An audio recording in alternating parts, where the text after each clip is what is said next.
नमस्कार. घरगुती आयुर्वेद या चॅनलमध्ये सर्वांचे स्वागत आहे.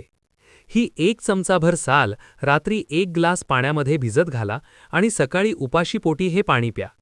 उष्णतेचा तुम्हाला शरीरामध्ये कसल्याही प्रकारचा त्रास असेल, जसे की उष्णतेमुळे लघवीमध्ये जळजळ होणे, हातापायाची आग होणे, अन्न न पचणे किंवा पोटामध्ये आग पडल्यासारखं वाटणे, यावर हा आयुर्वेदामधला अत्यंत चमत्कारिक आणि सर्वात सोपा उपाय आहे. उन्हाळ्यामध्ये बऱ्याच लोकांना स्नायू आखडण्याची समस्या जाणवते. मान आणि पाठ भरून येते, हातापायाचे स्नायू दुखतात, गुडघ्याच्या खालच्या पोटऱ्या दुखतात किंवा खूप घाम येतो. या सर्व समस्यांवर हा उपाय अत्यंत फायदेशीर आहे. हा उपाय करण्यासाठी आपल्याला फक्त एकच गोष्ट लागणार आहे आणि ती म्हणजे लिंबू. लिंबू पाण्यापेक्षाही उष्णतेचा त्रास घालवण्यासाठी लिंबाच्या वरची साल अत्यंत चमत्कारिक असते. एका वेळेच्या उपायासाठी 1 लिंबू स्वच्छ धुवून घ्यायचा आहे आणि बारीक किसणीने त्याच्यावरची साल पूर्णपणे किसून काढून घ्यायची आहे.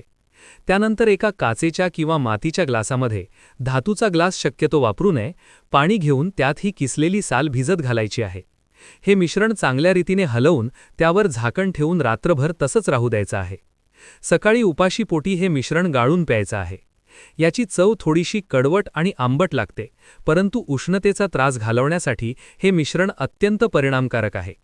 या लिंबाच्या सालीमध्ये कॅल्शियम, पोटॅशियम, व्हिटॅमिन सी आणि सर्वात महत्त्वाचं म्हणजे व्हिटॅमिन पी नावाचं जीवनसत्व असतं. हे व्हिटॅमिन पी तुमच्या स्नायूंना उन्हाळ्यात आखडण्यापासून किंवा पेटके येण्यापासून रोखतं. यातील फायबरमुळे अपचनाची समस्याही दूर होते आणि हातापायाची आग होणे किंवा मुंग्या येणे पूर्णपणे बंद होते. साधारणतः तुम्हाला 4 ते 5 दिवस हा उपाय करायचा आहे. लिंबू पाण्यापेक्षा या पद्धतीने लिंबाच्या सालीचा वापर केल्यास उष्णतेचा त्रास कायमस्वरूपी निघून जाईल. शरीरातील उष्णता पूर्णपणे बाहेर काढण्यासाठी तुम्ही महिन्यातून, 2 महिन्यातून किंवा 3 महिन्यातून एकदा हा उपाय पुन्हा रिपीट करू शकता.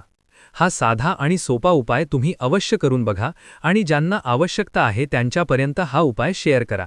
धन्यवाद.